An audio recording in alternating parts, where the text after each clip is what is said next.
हमारे पास बच्चे चैप्टर का नाम है केमिकल काइनेटिक्स। केमिकल काइनेटिक्स ये भी चैप्टर अगर हम बात करें तो ये +1 में थोड़ा बहुत इसका इंट्रोडक्शन हमने पढ़ा हुआ है। कहाँ पे पढ़ा हुआ है? इक्विलिब्रियम चैप्टर के अंदर। इक्विलिब्रियम चैप्टर के अंदर किस तरीके से हमने पढ़ा था कि अगर हम रेट ऑफ रिएक्शन की बात करते थे, एक्चुअली इक्विलिब्रियम में होता यही था, when rate of forward reaction becomes equal to rate of backward reaction, हम कहते थे इक्विलिब्रियम आ गया है ना। तो ये चैप्टर बेसिकली केमिकल काइनेटिक्स जो है ये सारा कुछ ही किससे लेना देना इसका? रेट ऑफ रिएक्शन के साथ। और इसकी इंट्रोडक्शन जो हमें +1 में मिली थी उसमें भी हमने रेट ऑफ रिएक्शन के बारे में ही डिस्कस किया था। यहां अब देखो इसमें है क्या बच्चा? The branch of chemistry which deals with the rate of chemical reaction and the factors which influence the rate of reaction and mechanism by which reaction is proceeding is called chemical kinetics। Simple बात है। तो सारे chapter का लेखा जोखा क्या है भाई? हमें रेट ऑफ केमिकल रिएक्शंस के बारे में पढ़ना और उसके बारे में समझना है। यहां पे रेट ऑफ केमिकल रिएक्शन समझ रहे हैं जिस टाइम पे हम, देखो रेट का मतलब क्या होता है बच्चे? Rate of chemical reaction, rate का मतलब समय के साथ साथ किस तरीके से वो रिएक्शन प्रोसीड कर रहा है। अब अगर मैं बात कर रहा हूं कि समय के साथ साथ किस तरीके से प्रोसीड कर रहा है, तो फर्स्ट ऑफ ऑल रिएक्शन होता क्या है? रिएक्शन कुछ ऐसा है जिसके अंदर रिएक्टेंट्स रिएक्ट करेंगे और प्रोडक्ट बनाएंगे, यही रहेगा। तो एक साइड में हमारे पास क्या होता है? Reactants and they form product. अब जब रिएक्टेंट्स और प्रोडक्ट का रिलेशन निकाल रहे हैं तो यहां पे एक बात देखो बच्चा, जो रिएक्टेंट्स और जो प्रोडक्ट है, रिएक्टेंट्स की कंसंट्रेशन कम होती रहेगी और प्रोडक्ट की बढ़ती रहेगी, रिएक्शन तभी प्रोसीड करेगा। तो dr/dt क्या रिप्रेजेंट करता है? dr/dt रिप्रेजेंट करता है rate of change of concentration of reactants with respect to time. Basically rate of change with respect to time, या रेट ऑफ चेंज का मतलब ही होता है कि जब टाइम के रिस्पेक्ट में किसी चीज में चेंज आ रहा है। तो समय के साथ साथ रिएक्टेंट्स की कंसंट्रेशन में क्या चेंज आ रहा है, and that will be exactly equals to rate of change of product। But in दोनों में बस एक डिफरेंस है, रिएक्टेंट्स की कंसंट्रेशन घट रही है, प्रोडक्ट्स की बढ़ रही है, इसलिए change in concentration of reactants is accompanied by negative sign, उसके आगे माइनस साइन आ जाता है। वो नेगेटिव क्या रिप्रेजेंट कर रहा है? कि कंसंट्रेशन ऑफ रिएक्टेंट्स डिक्रीज कर रही है। ये बात समझ में आया? प्रोडक्ट्स की कंसंट्रेशन इंक्रीज कर रही है और रिएक्टेंट्स की कंसंट्रेशन डिक्रीज करिए। इसी को मैं ΔR/ΔT लिख दूं, वो भी सेम बात है। बहुत स्मॉल इंटरवल के टाइम के अंदर अगर हम देखेंगे तो ΔR/ΔT is equal to ΔP/ΔT which is equals to rate of reaction. किसी बच्चे को इस बात में प्रॉब्लम? पक्का? क्योंकि यहीं से अब हमारा चैप्टर है चल रहा है, यहीं से शुरू हुआ है और यही बात पूरे चैप्टर में लगातार हम करते रहेंगे कि रेट ऑफ रिएक्शन क्या होगा? It is equal to change in concentration of reactant and और equal to change in concentration of product. Concentration of reactants हमेशा डिक्रीज करेंगे, इसीलिए रेट ऑफ रिएक्शन -dr/dt रहेगा। प्रोडक्ट की कंसंट्रेशन इंक्रीज करेगी हमेशा रिएक्शन में इंक्रीज करेगी, इसलिए +dp/dt हो जाएगा। सॉर्टेड है।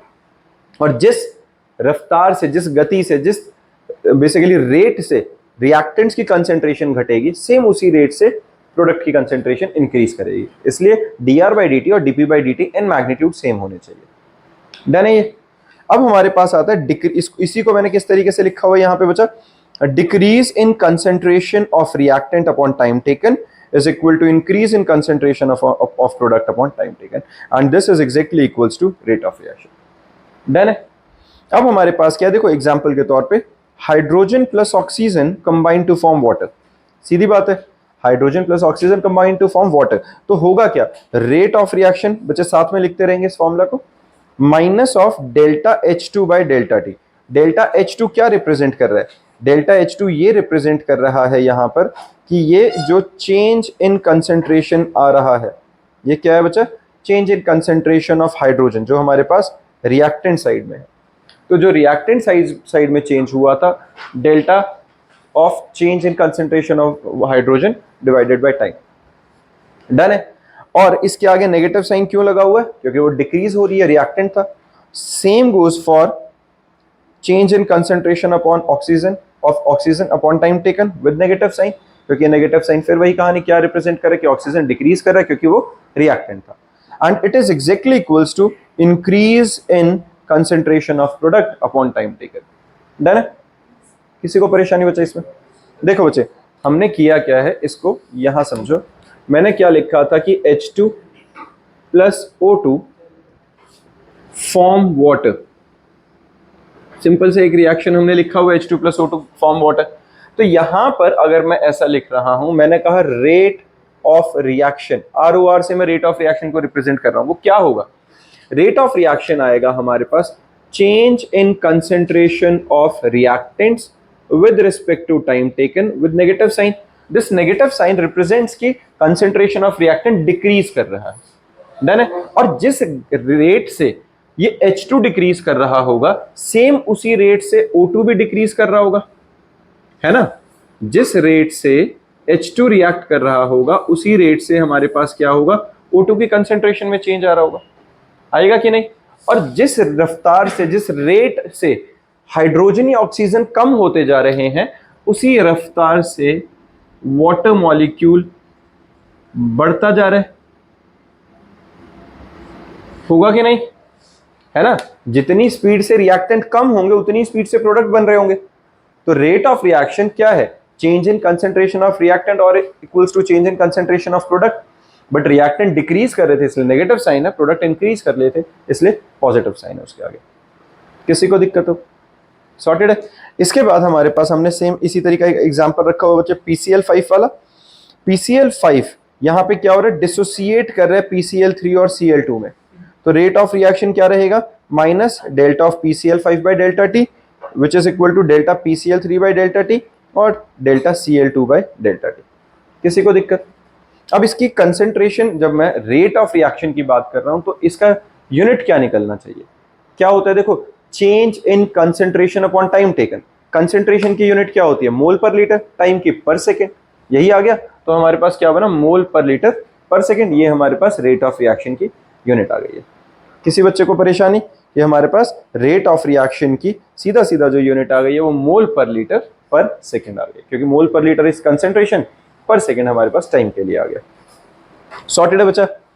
For gaseous atom concentration of gaseous is in term of partial pressure and the unit of rate is expressed in the reaction will be atm per second। ये क्या बात बोली गई है? ये बोला गया है, देखो बच्चे, अब जब गैसियस एटम्स लेंगे, जैसे यहाँ पे गैस है, तो गैसियस एटम के बारे में हम कंसेंट्रेशन नहीं लेते, कंसेंट्रेशन तो एक्वस या लिक्विड के लिए लेंगे। तो गैसियस एटम के बारे में हम क्या यूज करेंगे, पार्शियल प्रेशर। अब पार्शियल प्रेशर अगर होगा तो change in partial pressure with respect to time taken हो जाएगा। जैसे यहां हमने क्या बात करी, change in concentration over time taken. अगर गैसियस मॉलिक्यूल है तो change in partial pressure upon time taken आएगा, और change in partial pressure that means pressure की unit ATM upon time taken per second. तो ये हमारे पास यूनिट आ गई है रेट ऑफ रिएक्शन की। किसी को इसमें परेशानी? डन है। चलो, अब एवरेज या इंस्टेंटेनियस रेट हमारे पास क्या होता है, इस पे ध्यान देते हैं। हाँ जी बच्चा। H2O वाले में पार्शियल नहीं लेंगे, H2O लिक्विड है। हाँ, H2 और O2 में, हाँ, यहाँ पार्शियल प्रेशर लेना चाहिए था मुझे। अगर मैंने एक्चुअली क्या है, अभी हमारा टॉपिक स्टार्ट हुआ है, मैं यहाँ concentration, rate of change of concentration की टर्म में बता रहा हूँ तुम्हें, तो मैंने कंसेंट्रेशंस लिखी है। यही मैं अब क्या बता रहा हूँ कि अगर हमारे पास गैसियस मॉलिक्यूल होगा तो हम इसको कंसेंट्रेशन नहीं लिखेंगे, हम यहाँ क्या लिखेंगे, पार्शियल प्रेशर की टर्म्स में लिखेंगे। डन है। अब हमारे पास क्या है, एवरेज और इंस्टेंटेनियस रेट ऑफ रिएक्शन क्या होता है बच्चों? एवरेज या instantaneous rate of reaction. Instant का तो समझ में आता है, बिल्कुल इतने से टाइम के अंदर जो रेट ऑफ रिएक्शन प्रोसीड कर रहा है। That means if the rate of appearance of product और डिसअपीयरेंस ऑफ रिएक्टेंट, इस पे ध्यान देना, rate of appearance of product, क्योंकि प्रोडक्ट बनता जाएगा, और rate of disappearance of reactant, क्योंकि रिएक्टेंट गुम होता जा रहा है, कम होता जा रहा है, घटता जा रहा है, डिसअपीयर हो रहा है। यही हुआ ना, जिस रेट के साथ प्रोडक्ट बनता जाएगा उसी रेट के साथ रिएक्टेंट घटता जाएगा, जिस रेट के साथ प्रोडक्ट अपीयर होगा उसी रेट के साथ रिएक्टेंट डिसअपीयर होगा। यही बात हुई। तो rate of appearance of product और rate of disappearance of reactant compromise over a long interval of time, it is expressed as average rate of time. अब हम क्या बात करें, एवरेज रेट की बारी में, जो ये हमारा टाइम है, ये डेल्टा टी कंपैरेटिवली एक बड़ी टाइम की वैल्यू को रिप्रेजेंट कर रहा है। हमने लिखा डेल्टा टी से जरूर है, लेकिन एक्चुअल में वो क्या बता रहा है कि ओवरऑल रिएक्शन कितनी देर में हुआ है, ओवरऑल वो चेंज कितनी देर में हुआ है। समझ रहे हो? हम बिल्कुल इतने टाइम की बात नहीं कर रहे, हम delta T approaches to zero की बात नहीं कर रहे, हम क्या बात करें कि ओवरऑल रिएक्टेंट इतने से इतना हो गया। लेट अस अज्यूम मैंने रिएक्टेंट 10 ग्राम डाला था और मैंने उसको देखा 3 या 4 मिनट बाद, 4 मिनट बाद नोट डाउन किया, तो अब 10 ग्राम से रिएक्टेंट मेरे पास जो आ गया है वो 10 की जगह 4 बच गया है। दैट मीन्स 6 ग्राम प्रोडक्ट में कन्वर्ट हो चुका है। तो ये जो इतना चेंज आया है ये 4 मिनट के रिस्पेक्ट में है। ओवरऑल रिएक्शन के हिसाब से वो 4 मिनट बहुत ज्यादा ही टाइम है। तो वो जो मैंने अब बताया कि change in concentration over time taken निकालूंगा और उसमें टाइम टेकन की वैल्यू में अगर 4 मिनट्स ले रहा हूं तो वो एवरेज रेट हुआ, इंस्टेंटेनियस नहीं हुआ। समझ में आई? अब मैं ये कहूं कि एग्जैक्टली 1 सेकेंड या उससे भी कम टाइम में कितना रिएक्टेंट कम हो रहा है, rate of disappearance of reactant with respect to small time. तो वो जो बहुत थोड़े टाइम में कुछ रेट ऑफ डिसअपियरेंस होगा वो इंस्टेंट के लिए होगा, वो हमारे पास क्या हो जाएगा, इंस्टेंटेनियस रेट ऑफ रिएक्शन। समझ में आई है बच्चा? जहां पर हमारे पास टाइम ज्यादा देर के लिए होगा तो एवरेज को रिप्रेजेंट करेगा, जहां कम टाइम के अंदर रेट ऑफ रिएक्शन को रिप्रेजेंट करेंगे वो इंस्टेंटेनियस रेट होगा। सॉर्टेड है? यहां पे अब हमारे पास क्या है, the concentration of reactant goes on decreasing with time and rate of reaction does not remain constant throughout the reaction। अब ये क्या बात बोली है यहां पे, इसको एक बार फिर डिस्कस करेंगे। thus cannot be determined by simply dividing the total change in concentration by total time taken। यहां क्या बोला है मैंने कहा कि रेट ऑफ रिएक्शन अगर मुझे निकालना है तो change in concentration over time taken कर दो, क्या ही दिक्कत है, बिल्कुल ठीक है। अब चेंज इन कंसेंट्रेशन डिस्कस करते हैं एक बारी पहले। रेट ऑफ रिएक्शन किस किस फैक्टर पे डिपेंड करेगा, फैक्टर्स बता सकता है कोई? रेट ऑफ रिएक्शन किस किस फैक्टर पे डिपेंड करेगा? कंसेंट्रेशन पे और टेम्परेचर पे, प्रेशर पे और कैटलिस्ट पे, है ना, इन सब पे। नंबर ऑफ मोल्स, तो बेसिकली वही कंसेंट्रेशन आ गई। अगर मैं यहाँ पे ये कहूँ कि भाई टेम्परेचर चेंज नहीं कर रहे हैं, प्रेशर चेंज नहीं कर रहे हैं, वॉल्यूम चेंज नहीं कर रहे हैं, कैटलिस्ट भी नहीं डाल रहे हैं, तो क्या रिएक्शन सेम स्पीड से, स्पीड बेसिकली सेम रेट से प्रोसीड करेगा? नहीं करेगा। क्यों नहीं करेगा? अब समझो, क्योंकि यहां पर एक फैक्टर था जो कॉन्टिन्यूसली चेंज होगा ही होगा, दैट इज कंसेंट्रेशन, है ना। जब रिएक्शन प्रोसीड करना शुरू कर रहा है तो rate of reaction depends on number of reacting species. जो रिएक्टिंग स्पीशी है, जो रिएक्टेंट जितने ज्यादा होंगे उतना रेट ऑफ रिएक्शन ज्यादा होना चाहिए, क्योंकि उतना प्रोडक्ट ज्यादा बनेगा। समझ रहे हो? अगर मैं 10 मॉलिक्यूल्स ले रहा हूं तो 10 रिएक्ट करके प्रोडक्ट बनाएंगे, अगर मैं 100 ले रहा हूं तो 100 रिएक्ट करके प्रोडक्ट बना रहे हैं। 10 rate of change with respect to time, 100 का rate of change with respect to time, है ना। वो रेट ऑफ चेंज बेसिकली जब 100 चेंज हो रहे हैं तो रेट ऑफ रिएक्शन अपने आप बढ़ गया, बढ़ा कि नहीं? दैट मीन्स अगर कंसेंट्रेशन ज्यादा है रेट ऑफ रिएक्शन होगी। लेकिन अब मैं क्या बात कर रहा हूं, मैंने लिए 100 मॉलिक्यूल्स। जब रिएक्शन स्टार्ट हुआ था, इनिशियली जब हमने रिएक्शन स्टार्ट किया, मेरे पास मान लो 100% रिएक्टेंट थे। प्रोडक्ट कितना था बच्चा? शुरू में तो 0 ही होगा, है ना। अब आफ्टर सर्टेन सेकेंड्स, कुछ टाइम बाद, t सेकेंड्स के बाद, इनमें से 30% प्रोडक्ट बन चुका है। अब 30% अगर प्रोडक्ट बन गया है तो यहां तो सिर्फ 70% रिएक्टिंग स्पीशी बचेगी नहीं, कंसेंट्रेशन कम हो गई रिएक्टेंट्स की, तो रेट ऑफ रिएक्शन कम हो जाना चाहिए कि नहीं? जितनी गति से, जितनी रफ्तार से शुरू हुआ था उतना तो नहीं रहा। अब थोड़ी देर बाद और देखा, अब और उधर शिफ्ट हो गए हैं, तो यहां 30 बच गया, उधर 70 आ गए। अब रिएक्टिंग स्पीशी और कम हो गए, रेट ऑफ रिएक्शन और कम हो जाएगा। और थोड़ी देर बाद देखा तो यहां सिर्फ 5% बच गया और उधर 95% आ गया है, तो सिर्फ 5% ही रिएक्ट कर रहे हैं प्रोडक्ट बनाने के लिए, तो रेट ऑफ रिएक्शन बिल्कुल ही स्लो डाउन हो जाएगा कि नहीं? ये बात समझ में आई है? तो ओवर द टाइम जैसे जैसे रिएक्शन प्रोसीड करता रहेगा वैसे वैसे हमारे पास with the change in concentration there will be decrease in rate of reaction. होगा कि नहीं? किसी को दिक्कत है इसमें? ये बात समझ में आ रही है? तो अगर अब मैं ये कहूं कि नहीं भाई, एवरेज रेट क्या होता है? एवरेज रेट होता है total change in concentration over time taken, total time taken, तो ये जस्टिफाइड नहीं है। क्यों? क्योंकि यहां पर एवरेज के केस लेते हुए हमारे पास जो change in concentration over time taken का केस है, हमारे पास कंसेंट्रेशन कॉन्टिन्यूसली वेरी कर रही है, रेट कॉन्टिन्यूसली वेरी कर रहा है। तो एवरेज जस्ट ऐसे ही नहीं निकाल सकते कि टोटल चेंज निकालो और टोटल टाइम निकाल दिए। हर इंस्टेंट पे अलग अलग रेट का। समझ में आई है? तो इसीलिए एवरेज रेट हमें कोई बहुत सही फिगर निकाल के नहीं देता है। समझ रहे हो? अगर मैं तुम्हें ये कहता हूं कि नहीं एवरेज रेट इतना है, उसका कोई मीनिंग ही नहीं बना, क्योंकि एवरेज रेट का मतलब हो गया कोई मिला जुला के बीच की वैल्यू। लेकिन कभी रेट ऑफ रिएक्शन बहुत हाई था और एंड आते आते रेट ऑफ रिएक्शन लो हो गया, तो उस एवरेज का कोई मतलब नहीं बनता है। तो उसको अगर मुझे जेन्युइन टर्म्स में लेके आना है तो मेरे को क्या चाहिए? Instant rate of reaction. भाई जब इतनी कंसेंट्रेशन थी तो इस रफ्तार से रिएक्शन प्रोसीड कर रहा था, इतनी कंसेंट्रेशन थी तो उस थोड़े से टाइम में इस रफ्तार से प्रोसीड कर रहा था। समझ में आई है? तो एवरेज रेट ऑफ रिएक्शन अपने आप में प्रैक्टिकली कोई बहुत ज्यादा वैल्यूएबल, बहुत ज्यादा डिफाइन करने वाली चीज नहीं है हमारे पास। इसीलिए अब हमें जरूरत किसकी पड़ी? इंस्टेंटेनियस रेट ऑफ रिएक्शन की। अब इंस्टेंटेनियस रेट ऑफ रिएक्शन में क्या रहेगा? रेट ऑफ रिएक्शन में be expressed at a particular moment of time, such reaction is called instantaneous rate of reaction और आर इंस्टेंट। किसी बच्चे को इसमें परेशानी? पता चला बच्चे? क्लियर है ये? हाँ जी गोविंद। सुनो बच्चे, क्या है यहाँ पे? अब मैंने क्या बताया कि भाई अगर मैं किसी रेट ऑफ रिएक्शन में be expressed at particular moment, किसी पर्टिकुलर मोमेंट पे, बिल्कुल अब मैंने कहा जिस टाइम पे हमारी कंसेंट्रेशन 70 हुई थी, तो 70 के टाइम में विद इन 1 सेकेंड कितना चेंज आया है? समझ रहे हो? मैं ये नहीं बात कर रहा 70 से पूरा 5 कब तक हुआ, मैंने कहा विद इन इतने से टाइम के अंदर, बहुत छोटे से टाइम के दौरान क्या रेट ऑफ रिएक्शन होगा, कितना उसके अंदर चेंज आएगा, वो क्या होगा? Instant rate of reaction.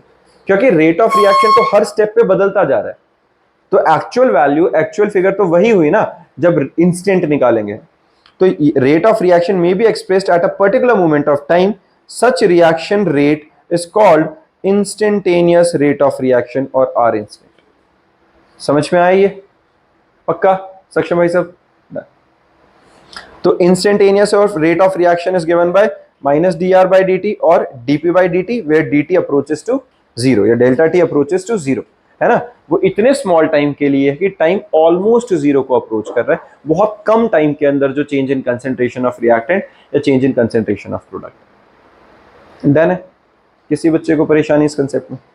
Done. चलो अब यहां पे एक और चीज देखो बच्चे, हमारे पास है क्या? अब मैं रेट ऑफ रिएक्शन को नंबर ऑफ मोल्स, जब मैंने यहां लिखा था ना, ध्यान से देखो मैंने बैलेंस नहीं किया हुआ। जैसे अभी मैंने कंसेंट्रेशन और पार्शियल प्रेशर को स्विच किया था, असली यहां पे गड़बड़ और है, मैंने बैलेंस ही नहीं करी है। बैलेंस नहीं करी है तो एक तरह से जो मैंने फॉर्मूलाज लिखे हैं वो अपने आप में पूरी तरह ठीक नहीं है, क्योंकि रेट ऑफ रिएक्शन ही गलत आ गया। तो अगर मैं बैलेंस करूंगा तो क्या होगा? तो यहां पर एक ये देखो बच्चा, हमारे पास क्या है? यहां पे हमने एक रिएक्शन लिख लिया, साथ साथ में लिखते रहना बच्चे। हमने एक रिएक्शन लिखा A plus small B B gives C capital C plus small D capital D.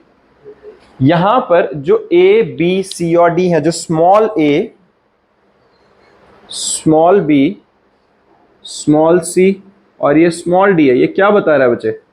स्टिक्योमेट्रिक constants, that is number of moles, है ना? जब बैलेंसिंग हम कर देंगे तो इसी तरीके से इनके आगे नंबर ऑफ मोल्स आ जाएगा, क्योंकि न्यूमेरिकल वैल्यू लगी होगी।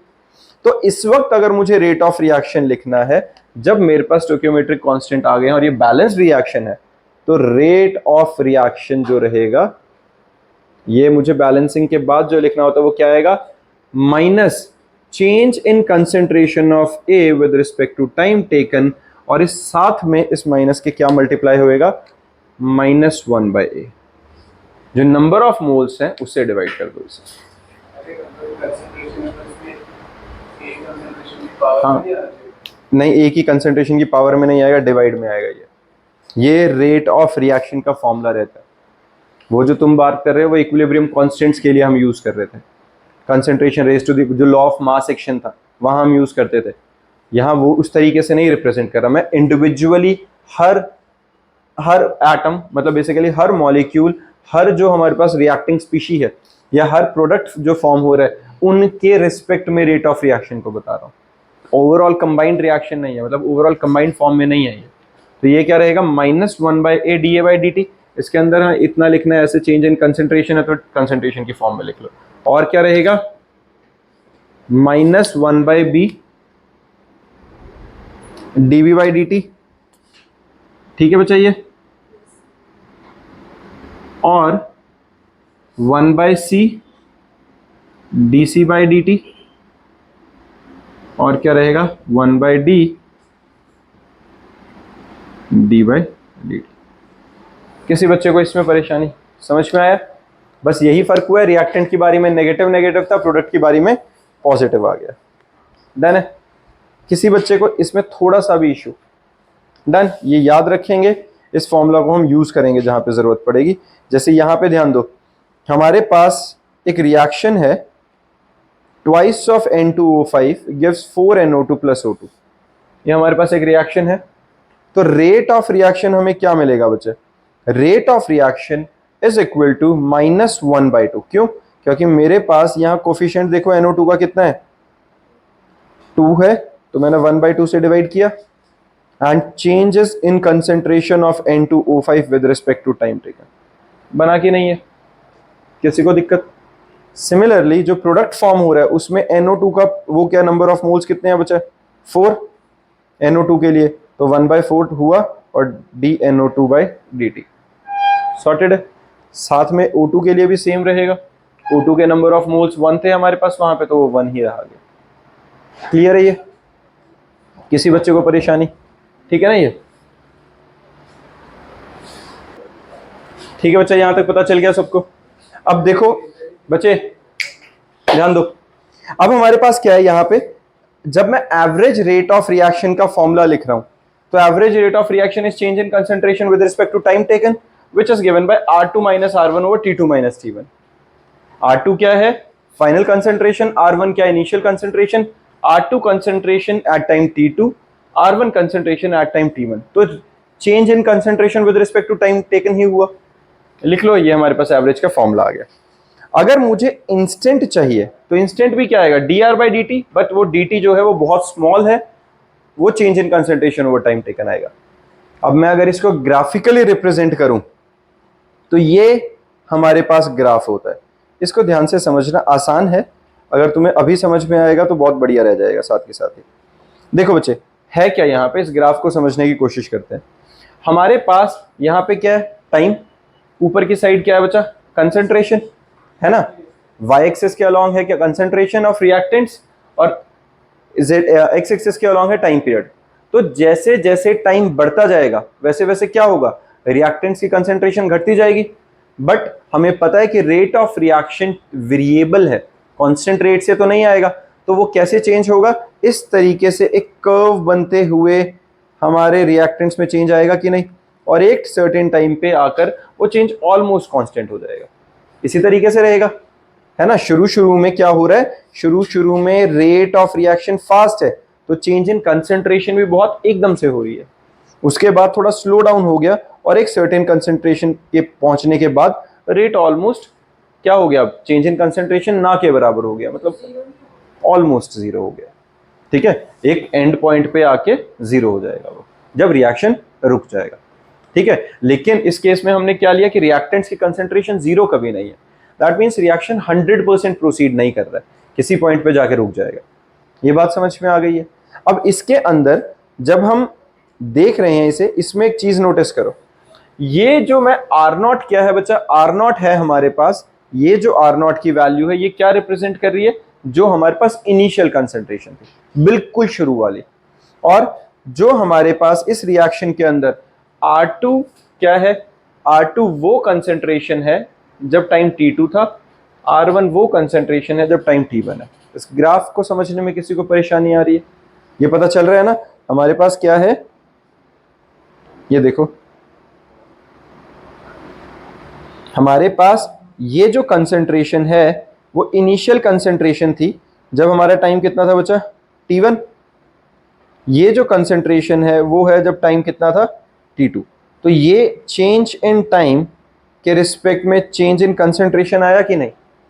ये पता चला है? जो वाई एक्सिस के अकॉर्डिंगली क्या ऊपर है वो क्या है? Change in concentration with respect to time taken, delta T. Done है? तो इसको मैं डेल्टा आर और डेल्टा टी से रिप्रेजेंट कर दूं, तो change in concentration with respect to small time हमारे पास एवरेज रेट निकल गया इस सर्टेन के लिए। लेकिन अगर मुझे इंस्टेंट निकालना है बिल्कुल थोड़े से टाइम के लिए, तो हम क्या करते हैं? अगर मैं मान लूं ये डेल्टा टी ऑलमोस्ट जीरो को अप्रोच कर रहा है, या फिर मैं किसी भी पॉइंट पे, अब इसको समझना एक मिनट में क्या बताना चाहता हूँ। यहाँ पे एक मैथ्स का थोड़ा सा पार्ट है, मैथ्स भी नहीं है बेसिकली, एक बेसिक कर्व्स के बारे में हम जब पढ़ते होते हैं कि अगर मैं किसी नॉन यूनिफॉर्म चेंज को ऑब्जर्व करना चाहता हूँ, यहाँ पे हमारे पास क्या बचे, कंसेंट्रेशन ऑफ रिएक्टेंट्स, ठीक है, और यहाँ पे क्या है, टाइम। तो अगर हमारे पास जो कर्व बन रहा है वो ऐसा बन रहा है बच्चा,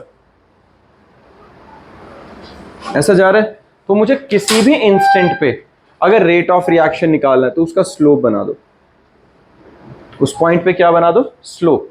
जो स्लोप है वो क्या होता है, उस कर्व को एक जगह पे टच करके निकलेगा, तो उस वक्त के हिसाब से change in concentration with respect to change in time, change in time. ये निकला कि नहीं, ये बात समझ में आई है? Change in concentration with respect to time जो हमारे पास आ गया वो इसका स्लोप निकलेगा इस इक्वेशन का, इस कर्व का बेसिकली। तो वो क्या निकलेगा, D R by D T. अगर यहाँ एंगल थीटा है तो एक तरह से टैन थीटा बना वो परपेंडिकुलर बाय बेस। हाँ जी, यहाँ तक समझ में आया सबको? तो ये हमारे पास change in concentration over time taken, हमारे पास क्या आ गया, रेट ऑफ रिएक्शन, लेकिन बहुत इंस्टेंट के लिए, तो इंस्टेंटेनियस रेट ऑफ रिएक्शन बना। ठीक है, यहाँ तक समझ में आ गया सबको? तो जो हमारा इंस्टेंटेनियस रेट होगा that will be equals to slope of that curve. ठीक है, अब यही चीज अगर मैं प्रोडक्ट्स के लिए बनाऊं तो, हाँ जी, नेगेटिव स्लोप रहेगा। हाँ obviously, rate of change of concentration minus में है ना बच्चा। जिस टाइम पे मैं यहाँ पे मैंने, अच्छा यहाँ नेगेटिव नहीं लिखा, ये देखो ये नेगेटिव क्यों आएगा, क्योंकि चेंज इन कंसेंट्रेशन में हमारे पास फाइनल कंसेंट्रेशन क्या रहेगी, इनिशियल कंसेंट्रेशन थी ये वाली, फाइनल कंसेंट्रेशन ये वाली, तो ये फाइनल कंसेंट्रेशन कम है, तो बड़े छोटी में से बड़ी वैल्यू माइनस करोगे तो नेगेटिव आ जाएगा। डन है? तो negative D R by D T हमारे पास क्या निकल गया, बेसिकली इंस्टेंटेनियस रेट। यही चीज अगर मैं प्रोडक्ट के साथ बनाऊंगा तो प्रोडक्ट्स के केस में क्या हो रहा है बच्चा, देखो प्रोडक्ट के केस में टाइम के साथ साथ कंसेंट्रेशन इंक्रीज करती जा रही है ना। इनिशियली हमारे पास कंसेंट्रेशन प्रोडक्ट की बिल्कुल जीरो थी, क्योंकि रिएक्शन प्रोसीड नहीं हुआ, अभी स्टार्ट नहीं हुआ। जैसे ही हमने डाले रिएक्टेंट्स, रिएक्ट करना शुरू हुआ, प्रोडक्ट की फॉर्मेशन शुरू हो गई। अब जैसे जैसे प्रोडक्ट की फॉर्मेशन शुरू होती जा रही है, तो देखो यहाँ पर T1 पे था P1 concentration of product, T2 पे आ गया P2, और P2 P1 से ज्यादा है, प्रोडक्ट की फॉर्मेशन होगी। Rate of change of concentration dP by dt, वो हमारे पास क्या निकलेगा, अगर मैं बात करूं तो एवरेज इंस्टेंटेनियस निकालना है, तो इसका क्या करो, एक इस पे क्या करो, टेंजेंट ड्रॉ कर दो, और ये dP बाई dt जो आएगा दैट इज स्लोप आ जाएगा। और प्रोडक्ट के केस में हमारे पास जो इंस्टेंटेनियस रेट ऑफ रिएक्शन आएगी with positive rate of change of concentration over time आ जाएगा। क्या चीज बचा, आर नॉट नहीं, पी नॉट।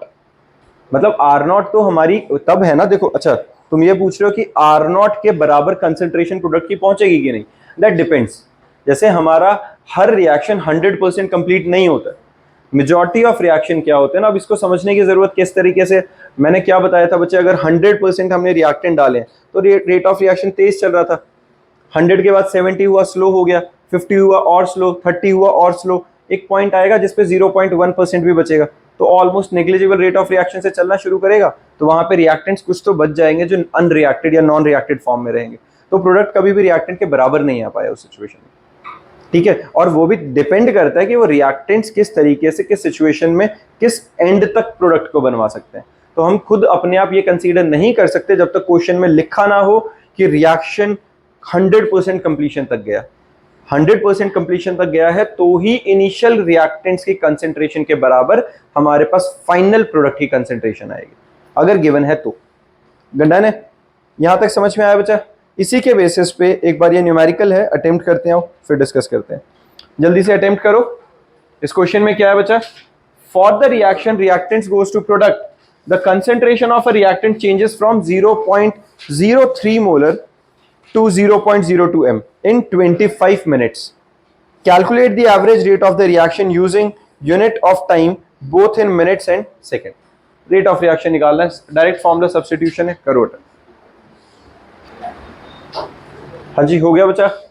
देखो जरा, average rate of reaction delta R by delta T, सीधा था। Change in concentration final minus initial, time taken हमें 25 मिनट्स गिवन है, तो हमारे पास यूनिट क्या आएगी जब इसको सॉल्व करेंगे, मोल पर मिनट। सेकंड्स में करना है तो उसी को सेकंड्स में डिवाइड कर दो, 25 को मिनट्स को सेकंड्स में कन्वर्ट करके सिंप्लीफाई कर दो। हाँ जी, वहाँ पे हाँ चेंज इन कंसंट्रेशन नेगेटिव आएगा ऑब्वियसली, वो मैंने लिखा नहीं होगा, वो लिख लेना, ठीक है। बात समझ में आई है बच्चे? ये नेगेटिव हमारे पास रिएक्टेंट्स के लिए है ना, minus D R by D T इस करके। वैसे बात करें तो ये नेगेटिव लगाने की ज़रूरत नहीं है। अब मेरी बात सुनो, क्यों? क्योंकि फॉर्मूला में ऑलरेडी नेगेटिव लगा हुआ है बेटा। हमारे पास ऑलरेडी फॉर्मूला में जब मैं रेट ऑफ रिएक्शन लिख रहा हूँ तो minus delta R by delta T लिख रहा हूँ मैं, ऑलरेडी नेगेटिव है। नहीं, वो नेगेटिव ये दिखा रहा है कि चेंज इन कंसेंट्रेशन डिक्रीज हो रही है, लेकिन यहाँ अब इन्होंने बोला क्या है, the concentration of reactant changes from this calculate the average rate of reaction. तो जब हम वैल्यू सब्स्टिट्यूट कर रहे हैं ना इसके अंदर, हाँ ये कह सकते हो न्यूमेरिकली नेगेटिव लगा दो उसके आगे, ठीक है, वरना क्या लिख दो इसके आगे, रेट ऑफ चेंज सीधा लिख दो, ये वैलिड है वो आंसर, ठीक है। क्योंकि इसके अंदर हम नेगेटिव क्यों नहीं लगाते हैं उसका भी रीजन समझो। Rate of reaction change in concentration upon time taken of reactant और change in concentration of product. अगर मैं रिएक्टेंट के केस में नेगेटिव लगा दूंगा तो प्रोडक्ट के केस में पॉजिटिव लगाऊंगा तो मतलब बदल नहीं जाएगा। तो हमारे पास सिर्फ न्यूमेरिकल आंसर होता है, प्लस माइनस में नहीं होगा वो, ठीक है। वो नेगेटिव सिर्फ फॉर्मूला में लगाते हैं ये दिखाने के लिए कि वो चेंज इन कंसेंट्रेशन रिएक्टेंट्स की डिक्रीज हो रही है वो, ठीक है। और वो नेगेटिव इस वाले नेगेटिव के साथ अपने आप मैनेज हो जाएगा। डन है? बात समझ में आई? हम क्यों नहीं नेगेटिव लगा रहे हैं? चलो, इसी के बेसिस पे बच्चा ये कुछ न्यूमेरिकल्स हैं जो हमें अटेम्प्ट करके रखने हैं। इसके बाद देखो बच्चा, factors influencing the rate of reaction. देखो, factors influencing the rate of the reaction में सबसे पहला फैक्टर कौन सा है बच्चा? Rate of reaction is directly proportional to concentration of reactant. जितनी ज्यादा कंसेंट्रेशन होगी उतनी ही रेट ऑफ रिएक्शन ज्यादा से ज्यादा होगा। हमने ये पहले ही डिस्कस किया है, जितनी हाई कंसेंट्रेशन ऑफ रिएक्टेंट उतना ही रेट ऑफ रिएक्शन ज्यादा होगा। Temperature, rate of reaction is directly proportional to temperature for endothermic. Endothermic समझ में आता है, जिसमें हीट एनर्जी एब्जॉर्ब हो रही है। तो अगर टेम्परेचर बढ़ेगा तो जो फेवर कर रहा है रिएक्शन को वो चीज एक्स्ट्रा मिल रही है तो रेट ऑफ रिएक्शन बढ़ जाएगा। अगर एक्सोथर्मिक होता, ऑलरेडी हीट निकल रही है प्रोडक्ट की साइड, हम रिएक्टेंट के साइड वाली मतलब टेम्परेचर अगर रिएक्टेंट की साइड बढ़ाएंगे तो रेट ऑफ रिएक्शन उल्टा डिक्रीज कर जाएगा। तो एक्सोथर्मिक में rate of reaction is inversely proportional to temperature. Catalyst, it increases the rate of reaction. Surface of the reactant, catalyst सबको पता है ना क्या होता है, कैटलिस्ट होती ही वो चीज है जिससे रेट ऑफ रिएक्शन बढ़ जाता है। और surface area, smaller the particle size greater is the surface area faster is the reaction. तो जब भी अगर हमें रिएक्शन को तेज कराना तो क्या करो, पाउडर्ड फॉर्म में डालो रिएक्टेंट, क्योंकि पाउडर्ड फॉर्म में क्या होएगा, जितना पार्टिकल साइज घटता जाएगा उतना सरफेस एरिया इंक्रीज होता जाता है ओवरऑल मिला के, ठीक है। तो सरफेस एरिया इंक्रीज होने से हमारे पास क्या होता है, रेट ऑफ रिएक्शन इंक्रीज कर जाता है।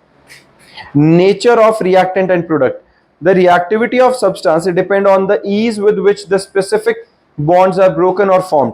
That is, for example, oxidation of nitric oxide to nitrogen dioxide take place considerably faster while carbon monoxide to carbon dioxide take place slowly. तो ये किस पे डिपेंड कर रहा है, नेचर ऑफ रिएक्टेंट्स पे।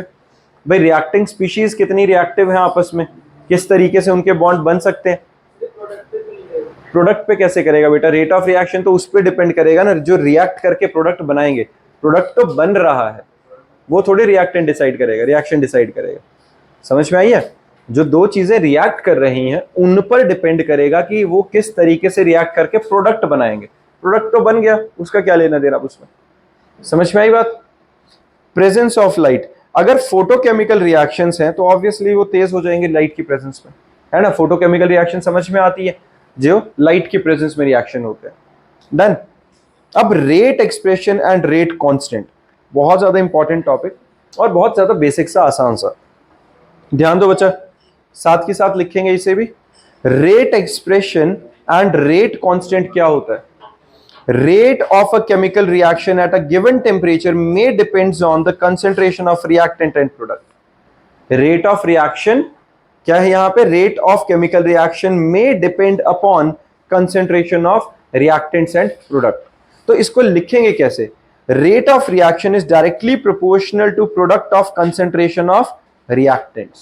हमने यहाँ पे एक इक्वेशन बनाई है, A plus BB gives CC plus DD, और यहाँ पे जो हमारे पास रिएक्टिंग स्पीशीज है वो क्या है, A और B, है ना। यहाँ पे हमारे पास रिएक्टिंग स्पीशी क्या है बेटा, A एंड B। तो rate of reaction is directly proportional to concentration of A, directly proportional to concentration of B raise to the power X and Y. ये नंबर ऑफ मोल्स नहीं है जो ऊपर गए हैं, एक्स और वाई कोई अलग ही वैल्यूज हैं which are experimentally determined. We cannot judge merely by looking at the reaction कि x और y क्या निकल जाएंगे। समझ में आई है? x और y experimentally determined values हैं, हम just reaction को देखकर number of moles के थ्रू या stoichiometric coefficients के थ्रू हम सीधा जज नहीं कर सकते उन्हें। क्लियर है? ये बात समझ में आई है सबको?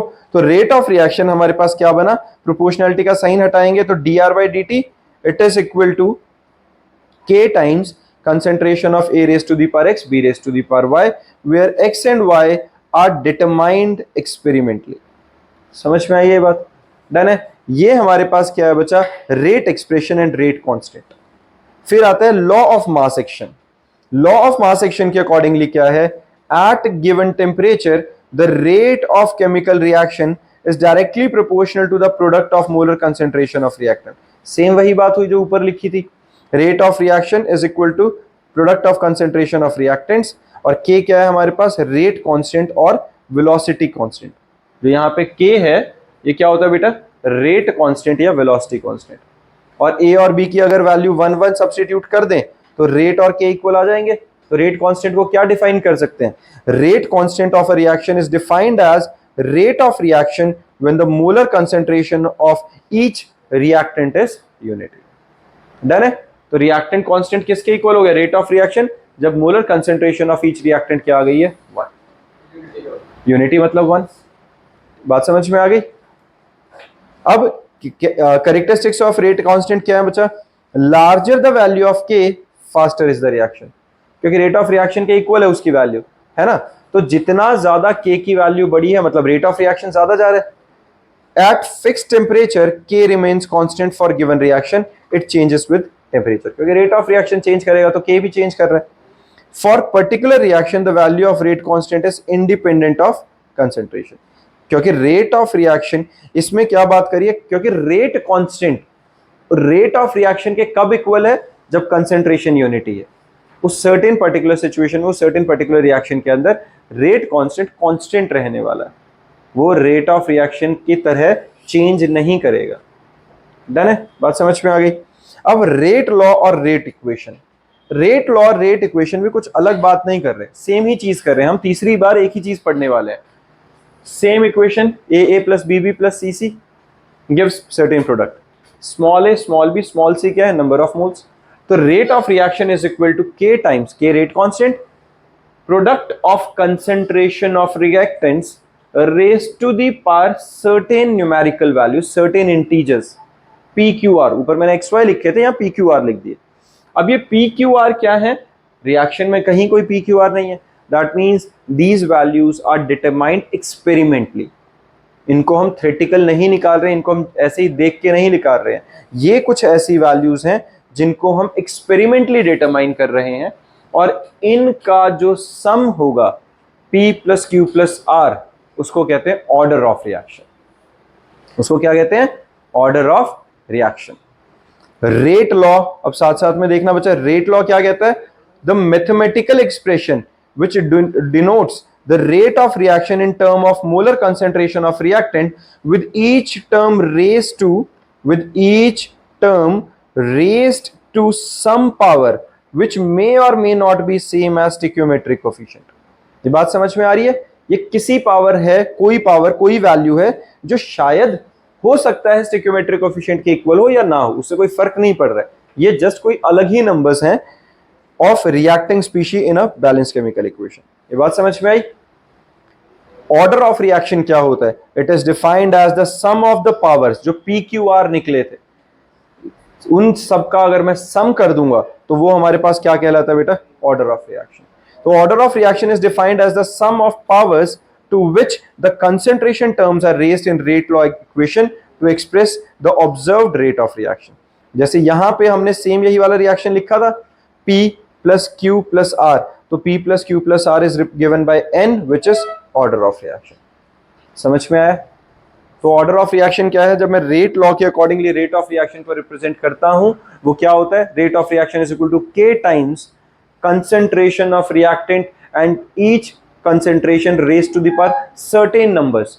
Those certain numbers are determined experimentally and sum of those numbers is order of reaction. Done है? किसी बच्चे को इसमें परेशानी? ये PQR वाला कंसेप्ट क्लियर है ना? चलो, और अब अगर मैं यूनिट ऑफ रेट कांस्टेंट निकालो, यूनिट ऑफ रेट कांस्टेंट कैसे निकलेगा बच्चा? एक इक्वेशन है A plus B B plus C give C C plus D D, same वही रिएक्टेंट और प्रोडक्ट वाली। तो रेट का फॉर्मूला क्या होगा, K A raise to the power X B raise to the power Y, और X plus Y क्या होता है, एन, ऑर्डर ऑफ रिएक्शन, है ना? यहां तक तो किसी को दिक्कत नहीं है इसमें, बिल्कुल ठीक बात है। अब के की वैल्यू क्या निकलेगी, rate divided by A X B Y होगा कि नहीं? अगर मेरे को यहां से के की वैल्यू निकालनी है तो इन कंसेंट्रेशन को रेट के नीचे डिवाइड कर देता हूं, आ गया। अब ए भी कंसेंट्रेशन है, बी भी कंसेंट्रेशन है, मोल पर लीटर, बेसिस सेम है, पावर्स को कंबाइन करके लिख दूं, है ना? बेसिस सेम है, पावर एक तरह से ऐड हो जाएंगी, तो वो कंसेंट्रेशन अपॉन टाइम, रेट का फॉर्मूला है ना, रेट का फॉर्मूला क्या होता है, कंसेंट्रेशन अपॉन टाइम। नीचे दोनों कंसेंट्रेशन है, तो concentration raise to the power X plus Y बना कि नहीं? कंसेंट्रेशन एक्स प्लस वाई को मैं एन लिख सकता हूं, order of reaction, basis same, power ऊपर जाके 1 माइनस एन बना पर टाइम। इसको नोट डाउन करो साथ में, पता चल रहा है ये क्या हो रहा है? Concentration raise to the power 1 minus N where N is order of reaction per time, वो टी इनवर्स बेसिकली। तो कंसेंट्रेशन होता है मोल पर लीटर, टाइम होता है सेकेंड्स में। अगर मैं इसके अंदर वैल्यू डाल दूंगा तो mole per litre raise to the power 1 minus N per second आया कि नहीं? ये के की वैल्यू आ गई है। ये किसके रिस्पेक्ट में आ गई है? ऑर्डर ऑफ रिएक्शन के रिस्पेक्ट में। और यहां पर लेकिन हमें अभी एन नहीं पता है, एन कोई भी ऑर्डर हो सकता है, zero order, first order, second order. तो जैसे जैसे हम एन की वैल्यू सब्स्टिट्यूट करते जाएंगे, मेरे पास उस certain specific order of reaction के लिए रेट कांस्टेंट की यूनिट्स आती जाएंगी कि नहीं? निकालो फटाफट से। जीरो ऑर्डर, फर्स्ट ऑर्डर और सेकेंड ऑर्डर के लिए rate constant, zero order, first order और सेकेंड ऑर्डर के लिए रेट कांस्टेंट की यूनिट्स निकालो। करना क्या है, सिर्फ एन की वैल्यू जीरो ऑर्डर के लिए 0 डल जाएगी, फर्स्ट ऑर्डर के लिए 1 डल जाएगी, सेकेंड ऑर्डर के लिए 2 डल जाएगी। वैल्यूज डलेंगी और हमारे पास क्या आ जाएगी, units of rate constant. Done है? निकालो फटाफट। निकल गया होगा बच्चा सबका? सिंपल, हमने एन की वैल्यूज ही डाली हैं और कुछ नहीं किया। अगर मैं एन की वैल्यू 0 डाल दूंगा तो यूनिट ऑफ के क्या आएगा, मोल पर लीटर पर सेकेंड। इसी फॉर्मूला में एन अगर 0 डल गया तो मोल पर लीटर की पावर 1 पर सेकेंड आ गया, है ना? और अगर गैसियस फॉर्म में होगा तो एटीएम पर सेकेंड। अगर मैं फर्स्ट ऑर्डर के लिए डालूंगा एन की वैल्यू 1 तो mole per litre raise to the power 0 आ गया, ये हट ही जाएगा तो पर सेकेंड बचा, यहां पे भी पर सेकेंड आ गया। सेकेंड ऑर्डर के केस में क्या आएगा, mole per litre raise to the power -1 per second, है ना? तो इसको अगर मैं पूरा एक्सपैंड करके लिख रहा हूं तो मोल के ऊपर -1 लीटर पर सेकेंड आया, यहां पे आया पर एटीएम पर सेकेंड। डन है? nth के लिए हमने n वाला ऑलरेडी फॉर्मूला लिख के रखा है, मोल per litre 1 minus N per second. Done? किसी को इसमें परेशानी बचा? इसके बाद आता है बच्चा मॉलिक्युलैरिटी ऑफ रिएक्शन। अब देखो मॉलिक्युलैरिटी क्या होती है, मॉलिक्युलैरिटी हमारे पास होती है the number of reacting species. क्या होता है मॉलिक्युलैरिटी बच्चा? Number of reacting species that molecules और एटम और ions which collide simultaneously to bring about a chemical reaction is called molecularity। भाई किसी केमिकल रिएक्शन के अंदर कितने नंबर ऑफ रिएक्टिंग स्पीशीज हैं, कितने पार्टिकल्स हैं जो आपस में टकरा रहे हैं, कोलाइड कर रहे हैं, जिससे कि प्रोडक्ट बन रहा है, उसको हम क्या कहते हैं, मॉलिक्युलैरिटी ऑफ द रिएक्शन। जैसे H2O2 में सिंपल एक क्या है हमारे पास रिएक्टिंग स्पीशीज, तो यूनिमॉलिक्यूलर हो गया। ट्वाइस ऑफ HI में 2 है तो बायोमॉलिक्यूलर रिएक्शन हो गया। 2NO प्लस O2 वाले में 3 हो गए, 2 NO के और 1 ऑक्सीजन का, तो ट्राइमॉलिक्यूलर हो गया। समझ में आ रहा है? Simple number of moles of reacting species गिन लिया हमने, वो मॉलिक्युलैरिटी होता है। डन है? क्लियर है? अब इसमें एक और चीज आती है बच्चा, rate determining step. Rate determining step, ये क्या होता है रेट डिटरमाइनिंग स्टेप? अब देखो NO2 जब F2 से रिएक्ट करेगा तो NO2F बन रहा है, पर ये सिंगल स्टेप में इस तरीके से रिएक्शन प्रोसीड नहीं करता। रिएक्शन किस तरीके से प्रोसीड करता है, पहले NO2 जब F2 से रिएक्ट करता है तो बहुत स्लो रेट पे NO2F प्लस F की फॉर्मेशन होती है, ये स्लो रेट है काफी। और जब NO2F बन जाता है जो कि अपने आप में ये फ्लोरीन, देखो एक पहली बात तो फ्लोरीन हाईली क्या बन गया, हाईली बेसिकली रिएक्टिव स्पीशी बन गया कि नहीं, क्योंकि F2 फिर भी ठीक था, अकेला फ्लोरीन तो काफी ज्यादा रिएक्टिव हो गया। अब ये F जो NO2 और बचा हुआ है उसके साथ फटाक से रिएक्ट करेगा और NO2F बना लेगा, overall reaction twice of NO2F बन गया। ये वाला रिएक्शन बहुत फास्ट होता है, ऊपर वाला कंपैरेटिवली स्लो रिएक्शन चलता है, क्योंकि पहले वाले केस में F2 का बॉन्ड ब्रेक हो रहा है, दूसरे वाले केस में F तो ऑलरेडी रिएक्ट करने के लिए बहुत उतावला है, बहुत रेडी है वहां पे, है ना, तो वो फटाक से रिएक्ट कर लेगा NO2 के साथ। अब इनमें जो स्लो स्टेप होती है बच्चा, ये हमेशा रेट डिटरमाइनिंग स्टेप होती है, समझ में आई है? जो स्लो स्टेप होती है वो रेट ऑफ रिएक्शन को डिफाइन करती है, वो रेट ऑफ रिएक्शन को basically rate of reaction slow step पर ही डिपेंड करते हैं, क्योंकि फास्ट वाला तो एकदम से हो गया, जो स्लो वाला है वो टाइम ले रहा है, तो हमारा रेट डिटरमाइनिंग स्टेप हमेशा स्लोवेस्ट वाली रहेगी। बात समझ में आ गई है? तो rate of reaction which determined by the slowest step in the sequence is called rate determining step in proposed mechanism. Done है? तो इसके लिए रेट ऑफ रिएक्शन क्या निकलेगा, rate of reaction is given by minus dx by dt where x represents the concentration of reactants and it is given by KNO2 F2। ठीक है, यही था ना हमारे पास NO2 और F2, reactant species rate determining step में NO2 और F2 था, तो NO2 और F2 की कंसेंट्रेशन हमने मल्टीप्लाई कर दी। डन है बच्चा? इसके बाद इंटीग्रेटेड रेट एक्सप्रेशन है, ये नेक्स्ट लेक्चर में करेंगे, ठीक है? हाँ जी, नेट रिएक्शन ओवरऑल रिएक्शन है ना, नेट रिएक्शन क्या हुआ बच्चा, स्लो रिएक्शन और फास्ट रिएक्शन, तो मिला जुला के जो रिएक्शन एक्चुअल रिएक्शन तो ये होता है ना हमारा, ये तो इंटरमीडिएट स्टेप्स है जो बीच में बन रहा होगा, लेकिन एक्चुअल स्टेप जो मेन रिएक्शन है वो तो सेम ये वाला बनता है, तो दैट इज नेट रिएक्शन। ऊपर वाला जो रिएक्शन है वो हो कैसे रहा है उसकी इंटरमीडिएट स्टेप्स, ठीक है?